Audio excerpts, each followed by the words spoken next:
na yango maloba nyonso elobami awa ezali clair parce que soki okena ndako mwana azali papa azali soko oyo olobi nazoluka papa muta obima mwana obima te soko olobi nazoluka mwana nde akosani aobima donc soko olobi ozoluka papa na mwana bango mibale baosani baobima donc ezolakisa ke ezali baetre oyo bazali différent bakokani te donc ezali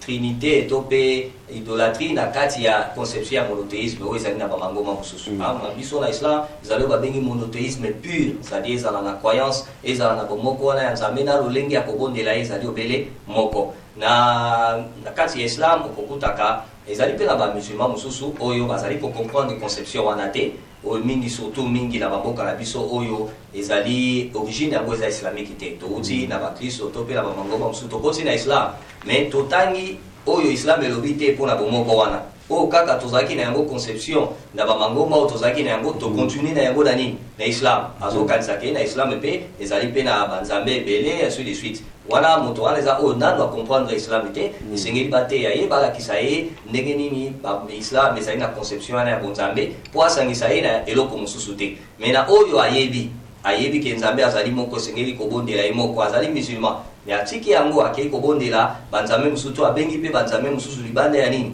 ya nzambe ya solo to asangisi ye na Muhammad abandi kobelela Muhammad wana moto wana ezali oyo azali na conception ya nini ya islam te donc tokoloba na ye conception wana ezali ya nini ya islam te parce que ezali conception oyo ezali ya idolâtrie na idolâtrie ezali kopengwisa moto na kati ya islam na lingomba ya tout droit oyo ebengela yango. Alors eza na ndeko moko komona ye Fayala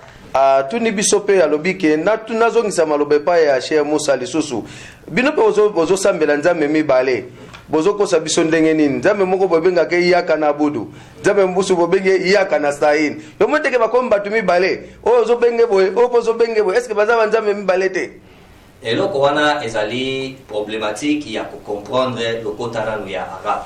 pamba te babondeli oyo biso tobondelaka yango lolenge oyo ekitaki na monoko ekitelaki ezali arabe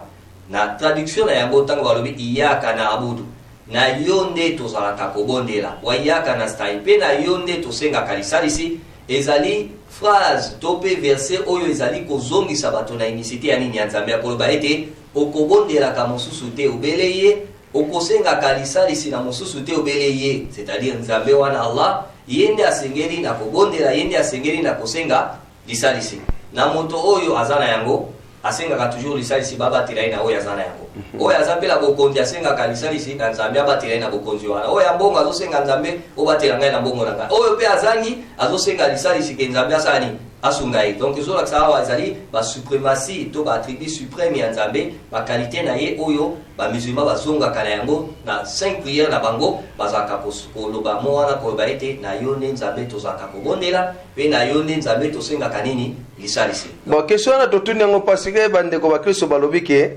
soki totali malamu baprofete nyonso banzali koya bazalaki nde balisalisi oyo toloba wana sikoyo nde place wana nde